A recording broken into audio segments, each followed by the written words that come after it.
여러분 사우나 좋아하십니까? 사우나요? 한국에는요 찜질방이란 곳이 많아서요. 이제 몸이 좀 피로하거나 좀 이제 힘들면 가서 땀을 이렇게 육수라고 하기도 하죠. 육수를 쫙 빼고 올 수 있지만 이 나라에서는 아직 그게 이렇게 보편화된 것 같지 않아서요. 한번 가려면 어느 정도 마음을 먹고 가야 하는 곳이 사우나인 것 같습니다. 저는요 몸에 이제 열이 많아서요 사우나를 크게 선호하지 않는 편인데요. 그래도 좀 몸이 너무 피곤하거나 지쳐 있을 때면 가끔 그 수영장에 있는 그런 사우나들을 찾고는 합니다. 근데 재밌는 건요, 저는 그 사우나 안에 딱 들어가면요 쓸데없는 경쟁 심리 같은 게 생기게 됩니다. 딱 이렇게 들어가자마자 이제 그 안에 계시는 분들, 기존에 계셨던 분들을 싹 한번 둘러보고요. 그때부터 그 사람들이랑 마치 경쟁이라도 하는 듯이 한번 전체 다 물갈이가 될 때까지 제가 버티고 있는 쓸데없는 자존심을 종종 내세우기도 합니다. 저는 이런 경쟁 심리가 발동하게 되면요, 오기로라도 끝까지 버티는 성격인데요. 간혹 가다가 이제 동양인 할아버지 할머니가 이제 계실 때는요 그냥 적당히 하다가 그냥 나옵니다. 왜냐하면 이분들은 제 힘으로는 절대 이길 수 없기 때문입니다. 한번 또 이런 일도 있었습니다. 이제 담임 목사님께서 안식년을 가신 후에 제가 새벽기도 4일 중에 하루를 맡게 되었는데요. 하루는 제가 이제 새벽기도 예배 인도를 마치고 나서 기도를 딱 앉아서 하고 있는데 이 쓸데없는 경쟁 심리가 또다시 발동을 하고 말았습니다. 그래서 저는 오늘만큼은 내가 마지막까지 남아서 기도를 하리라 라는 마음가짐으로 평소보다 조금 더 늦게까지 있어 보았습니다. 그래서 열심히 막 기도를 하면서 시간이 한참 흐른 뒤에 이제 이쯤이면 됐겠지 하고 이제 가방을 막 싸서 딱 일어나서 뒤를 딱 돌아봤는데 어둠 속에서 한 2분 정도가 더 계신 것을 보고 상당히 충격을 받았던 적이 있습니다. 그리고는요, 이분들은 내가 이길 수 없는 분들이구나 라는 것을 깨닫고 요즘에는 그냥 적당히 하고 그냥 집에 돌아갑니다. 저는 이렇게 오랫동안 한 자리에 지그시 앉아 계시는 분들이 정말 참으로 대단하다라고 느껴집니다. 저는 초등학교 때 이제 한국에서 초등학교를 다녔어요. 초등학교 때 생활통지표에 항상 이렇게 적혀 있었습니다. 두뇌는 명석하나 주의가 산만함, 이라고 항상 적혀 있었습니다.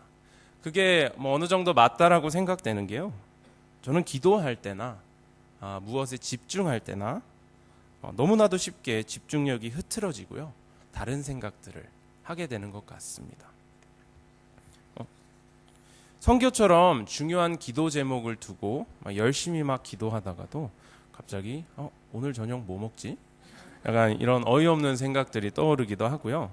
설교 준비를 막 열심히 하다가도 깜빡하고 널지 않은 빨래들이 생각이 나기도 합니다. 그래서 제가 이렇게 집중해야 하는 일이 있을 때는요, 최대한 다양하고 창의적인 방법으로 이제 그 자리로 나아가기도 합니다. 그리고 나에게 맞는 방법들을 찾아내서 그러한 일들을 묵묵히 감당해냅니다. 여러분, 우리 개개인은요 너무나도 다른 모습으로 빚어졌습니다. 하나님께서는 우리 모두에게 서로와는 너무나도 다른 특징과 성향과 성격을 허락하셨습니다. 어떤 이에게는 사우나에서 오래 버틸 수 있는 지구력과 인내심을 허락하셨고요. 또 어떤 이에게는 꾸준히 못하고 쉽게 질려서 지속적으로 색다른 것을 찾고 새로운 것들을 시도해서 창조해내는 창의성을 허락하셨습니다. 그리고는요, 너무나도 다양하고 다채로운 사람들을 한 곳으로 모으셔서 교회라는 공동체를 세우시고 하나님의 뜻을, 하나님의 계획을 이루어 가도록 부르셨습니다. 오늘 본문 전체 내용은요, 이러한 다양성을 포용해서 그리스도의 몸된 공동체를 세우는 것에 대해서 이야기하고 있습니다.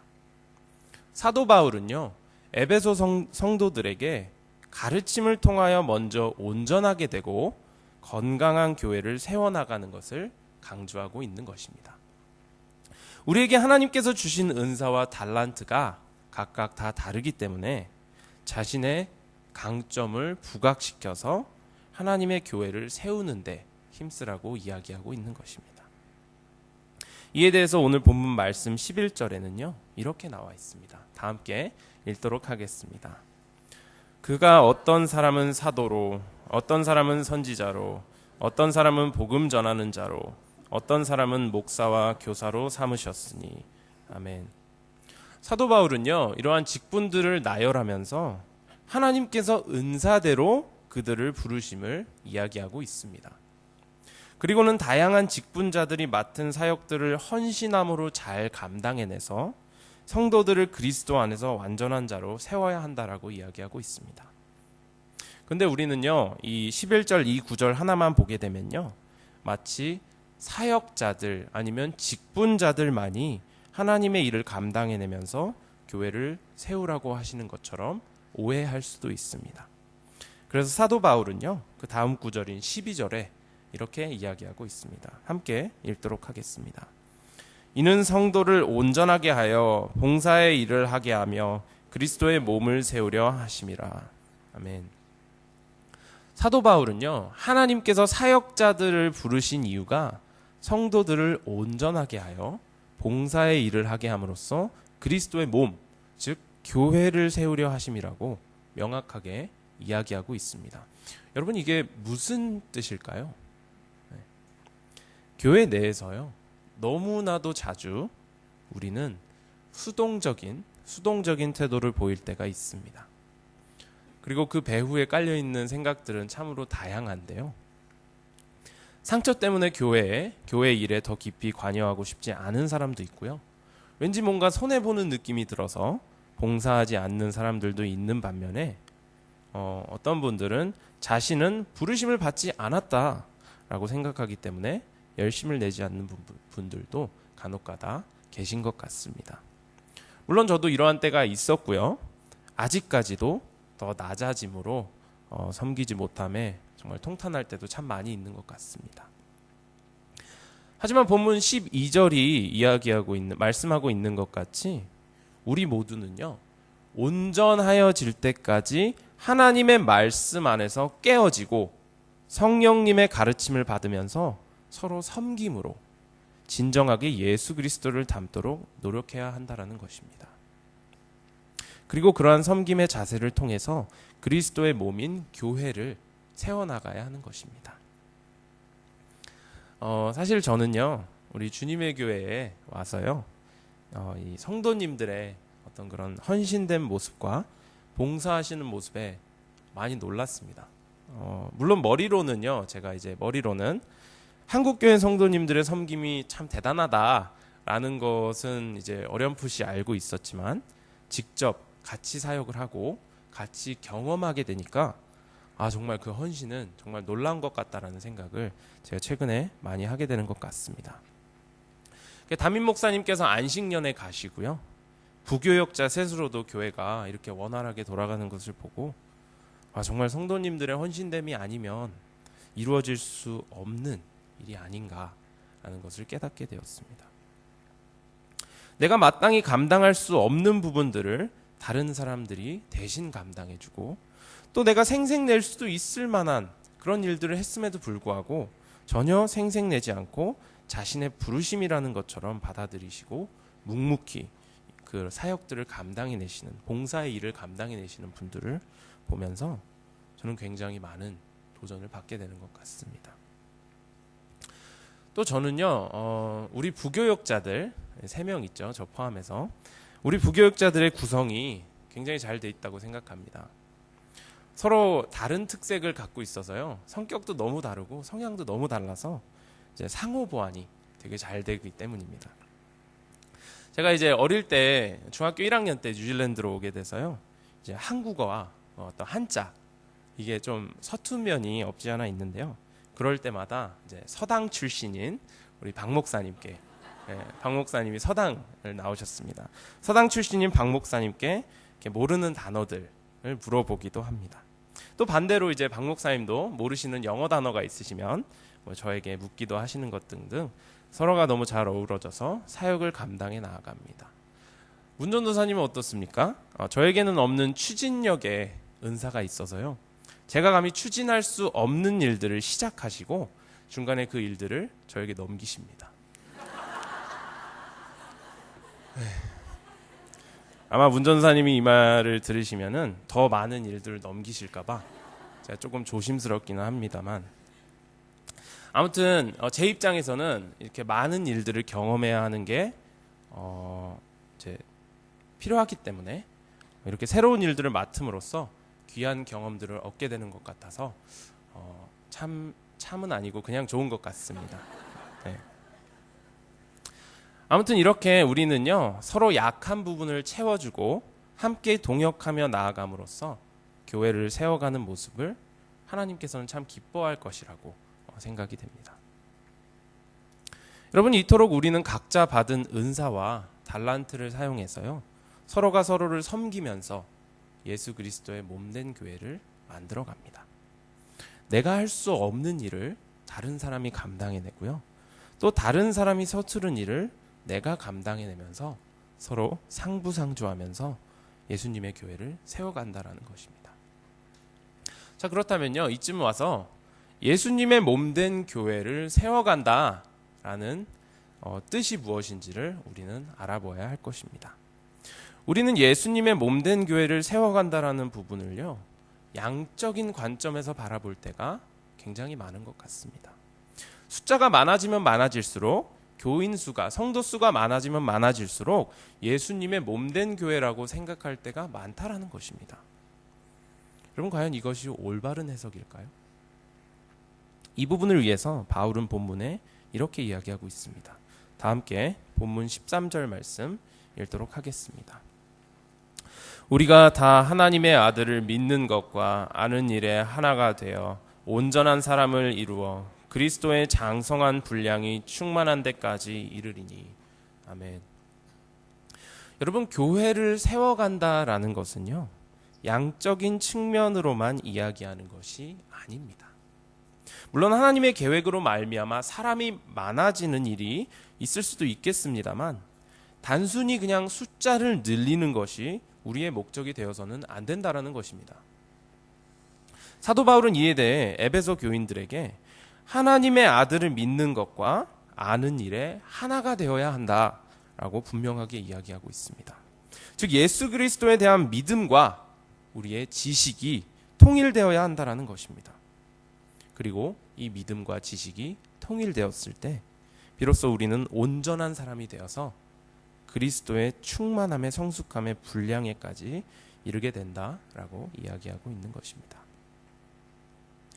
사도 바울은 이 구절을 통해서요, 우리 믿는 자들이 지향해야 할 목표가 무엇인지 분명하게 제시하고 있습니다. 우리가 교회를 세워가야 하는 목적은요, 그냥 교회의 사이즈, 그냥 교회의 크기를 늘리는 것이 아니라 우리가 개인적으로 또한 공동체적으로 예수 그리스도를 닮아가는 것이라고 너무나도 명확하게 이야기하고 있는 것입니다. 그러니까 쉽게 말해서 양보다는 질이 우선이다라고 이야기하는 것입니다. 우리 그리스도인들은요, 이방 종교가 이야기하고 있는 그런 어떤 인간 자신의 거룩함이나 현실을 초월하는 어떤 그런 해탈의 경지에 이르는 것이 목표가 되어서는 안 됩니다. 반대로 나보다 남을 낮게 여기고 예수님처럼 철저하게 자기 자신을 겸손케 하는 모습을 목표 삼아서 나아가야 한다는 것입니다. 여러분, 교회 안에서요, 함께 교제하고 이런저런 사람들 많이 만나면서 되게 힘드실 때도 있지 않으십니까? 우리는 같은 교회 내에서 나와는 너무나도 다른 다양한 사람들을 만나면서요, 상처를 주기도 하고요, 상처를 받기도 합니다. 또 그런 상처들은요, 대부분 조그마한 일에서 비롯되기도 합니다. 과거에 나한테 큰 상처를 줬던 어떤 사람이랑 단지 비슷하게 생겼다는 이유만으로 그 사람을 회피하기도 하고요, 내가 먼저 인사를 건넸는데 상대방이 모른 척하고 그냥 지나갔다라고 괜히 상처받기도 하고요, 또 같이 막 이렇게 식사를 하고 있는데 옆 사람이 나한테 좀 쩝쩝대면서 먹지 마 라고 이야기했다고 상처를 받기도 합니다. 뭐 그런 사람이 어딨어? 라는 눈치인데요. 네, 그런 사람 있습니다. 근데 저는 아닙니다. 네. 아무튼 우리는 교회에 다니면서요, 이런 상처 저런 상처를 많이 받으면서 살아갑니다. 그리고 많은 사람들은요, 그런 상처를 이겨내지 못하고 교회를 옮기거나 아예 안 나가기도 하는 것을 우리는 종종 볼 수 있습니다. 때로는 세상 사람들보다 더 못난 것 같아 보이는 사람들 때문에 신앙 유지하기를 포기하는 사람들도 종종 볼 수 있는 것입니다. 참으로 안타까운 일인 것 같습니다. 하지만 여러분, 우리는 믿는 사람으로서 아무리 사람들에게 치이고 상처받는 일들이 있다고 해서요, 그리스도의 몸된 교회를 세워가는 것을 포기하면 안 됩니다. 우리의 목표가 정말로 예수님을 닮아가는 것이라면, 정말로 예수님의 그 겸손한 모습을 닮아가는 것이라면, 우리는 그가 받았던, 예수 그리스도가 십자가에서 받았던 그 상처들과 그 억울함 혹은 외면당함 같은 것들을 감당하면서 묵묵히 교회를 세워나가야 한다는 것입니다. 나라도 말씀 안에 바로 서서 그리스도의 몸된 교회가 될 수 있도록 노력해야 한다는 것입니다. 그리고 결국 우리가 인내하면서 수고하였을 때 비로소 이러한 역경들, 이러한 고난들을 통해서 하나님께서 우리를 빚어가시고 그리스도의 장성한 분량에 이르게 하신다라는 사실을 믿고 나아가야 한다는 것입니다. 이제 와서 좀 고백하는데요. 저는 그 방과후 학교 사역을요, 내려놓고 싶은 적이 굉장히 많았습니다. 물론 제가 내려놓고 싶다고 내려놓을 수 있는 사역은 아니지만 너무나도 내려놓고 싶은 심정이 들 때가 많았습니다. 솔직히 이 사역은요, 우리 한인들이 감당할 수 있는 사역이 아니라는 생각이 들었습니다. 퍼시픽 사람들의 문화를 잘 알지도 못하고 이해할 수도 없는 우리 한인들이 이런 사역에 매달려서 뚜렷한 열매도 없이 힘과 물질들을 낭비하는 것 같아 보여서요, 때로는 굉장히 비관적인 시선으로 이 사역을 바라보기도 했습니다. 이성적으로 생각했을 때 우리가 이런 데에 힘을 쏟는 것보다 내실 기반을 다지면서 우리 교인들을 양육하는 데 더 집중을 하는 게 올바른 것이 아닌가라고 생각하기도 했습니다. 그리고 불평과 불만이 가득해서요, 하루빨리 이 사역이 없어졌으면 하는 바람으로 기도도 몇 번 드린 적이 있습니다. 여러분이 생각하시는 것처럼 저는 너무나도 한심한, 그리고 너무나도 부족한 그런 사역자인 것 같습니다. 그런데요, 하나님께서는요, 저의 이 마음을 한번 돌아보게 하셨습니다. 그리고요, 제 마음에 그냥 빨리 해결책을 찾아서 이러한 고생을 피하고 싶다라는 생각을 갖고 있는 것을 깨닫게 하셨습니다. 우리가 머리가 아프면 파나도를 찾지 않습니까? 우리가 머리가 아프면 그 약을 찾는 것, 진통제를 찾는 것 마냥 사역이 힘들어서 그냥 빨리 해결책을 찾으려고 발버둥치는 제 악한 모습을 하나님께서 보게 하셨습니다. 여러분, 우리는요, 고난을 마주하게 되면 자꾸 옛날로 돌아가고 싶어하는 본성이 있습니다. 이스라엘 백성들이 출애굽 때 광야에서 이제 조금만 힘들어도 애굽에서의 종살이가 이것보단 낫다라고 외치던 것처럼 우리의 본성은요, 조금만 힘들면 자꾸 옛날로, 그때가 좋았지, 그땐 그랬지 이러면서 돌아가고 싶어 합니다. 모든 것을 잃을 것이란 두려움 때문에 앞으로 나아가지 못하고 자꾸 회피하려고만 하고요, 자꾸 뒤만 돌아보게 된다는 것입니다. 하지만 이러한 일들을 마주쳤을 때 우리가 인내하지 못하게 되면요, 우리는 아무것도 얻을 수 없을 것입니다. 인내하고 어려움들을 대면해야지 자꾸 뒷걸음치고 편안함만 추구한다면요, 우리는 죽을 때까지도 아마 예수님의 장성한 분량에 이를 수 없게 될 것이라는 것입니다. 여러분, 조금 생각을 전환해서 이렇게 생각하셨으면 좋겠습니다. 아니, 내가 왜 이런 대우를 받으면서까지 이 일을 해야 되지? 라는 생각보다는요, 이 일들을 통해서 하나님께서 나를 어떻게 빚어가시고 어떻게 성장시키실까? 라는 마음가짐으로 성령님께서 친히 여러분의 삶을 만지시도록 허락하시기를 소망합니다. 고통과 고난을 하나님 안에서 이겨내어서요, 내성이 생겨 새로운 것들을 깨닫고 더욱더 마음이 성장하는 여러분이 되시기를 소망합니다. 자, 넘어가서요, 이토록 우리의 목표가 예수님을 닮아가는 것이라면요, 우리는 어떻게 그의 장성한 분량에 이를 수 있을까요? 제가 앞서 말한 인내하면서 성장하는 것은요, 조건적인 것입니다. 즉 어려움이 내 삶에 와야지만이 가능한 부분이란 것입니다. 자, 그러면 어려움이 우리 삶에 오지 않고 내가 좀 살만하다면 어떻게 해야 합니까? 라고 물었을 때 우리는 이렇게 대답하여야 합니다. 다 함께 본문 15절 16절 함께 읽도록 하겠습니다. 오직 사랑 안에서 참된 것을 하여 범사에 그에게까지 자랄지라. 그는 머리니 곧 그리스도라. 그에게서 온 몸이 각 마디를 통하여 도움을 받음으로 연결되고 결합되어 각 지체의 분량대로 역사하여 그 몸을 자라게 하며 사랑 안에서 스스로 세우느니라. 아멘. 사도 바울은요, 오직 사랑 안에서 참된 것을 하라고 이야기하고 있습니다. 우리 믿는 자들은 교회 안에서 서로 사랑함으로 참된 것을 행해야 합니다. 우리들이 너무나도 자주 이야기하고 있는 나는 널 사랑해, 이 사랑이란 단어는 하나님의 사랑에 비교했을 때 너무나도 가볍고 하찮은 그런 것입니다. 우리는 항상 사랑한다고 이야기하지만 우리의 사랑에는요, 조금이라도 조건이나 환경이 변화되면 그 사랑을 철회할 수도 있다라는 전제가 항상 깔려 있습니다. 조금만 상대방이 내 기대치에 못 미치거나 나에게 언짢은 행동을 하게 되면요, 내가 준 사랑은 얼마든지 취소할 수 있다. 취소할 수 있는 그런 수준의 얕은 사랑인 것입니다. 영원은커녕 몇 시간도 가지 못하는 그런 얄팍한 사랑인 것입니다. 하지만 본문에서 이야기하고 있는 이 사랑은요, 아가페 사랑, 즉 자기 이해를 초월한 하나님의 무조건적인 사랑을 이야기하고 있습니다. 상대방이 나를 너무나 힘들게 하고 나에게 상처를 줘도요, 하나님께 온전히 아뢰면서 그가 주시는 힘으로 말미암아 같은 교인, 같은 형제 자매를 품고 나아가서는 믿지 않는 자들에게까지 그리스도의 사랑을 전달해야 한다는 것입니다.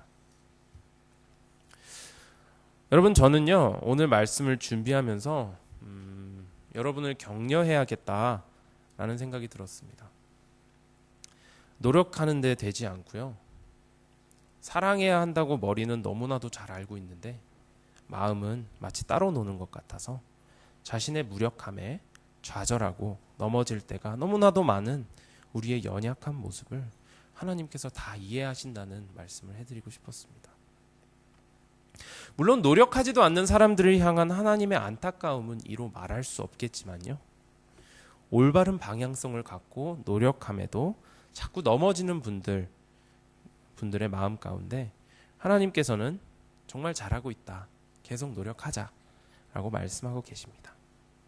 그리고 계속 인내함으로 그리스도의 교회를 세우는데 수고하라고 격려하고 계십니다. 오늘 말씀은 이 성경 구절로 마치고 싶습니다. 요한복음 15장 12절 말씀입니다. 다 함께 읽도록 하겠습니다. 내 계명은 곧 내가 너희를 사랑한 것 같이 너희도 서로 사랑하라 하는 이것이니라. 아멘. 하나님께서는요, 하나님께서 우리를 사랑하신 것 같이 서로 사랑하라고 지금도 말씀하고 계십니다. 상대방이 아무리 유별나고 짜증난다고 해도요, 우리는 하나님의 끊어지지 않는 그 사랑을 기억함으로 우리의 형제 자매를 품어야 하는 것입니다. 그리고 포기하지 않고요, 오늘 품지 못했으면 내일은 품을 수 있도록 하나님께 은혜와 도움을 달라고 기도함으로써 나아가야 하는 것입니다. 우리 주님의 교회가 하나님의 사랑을 힘입어서 서로를 사랑하고 세워주며 함께 나아가 예수 그리스도의 몸된 교회로서 세워질 수 있는 그런 거룩한 공동체가 되기를 소망합니다. 기도하겠습니다.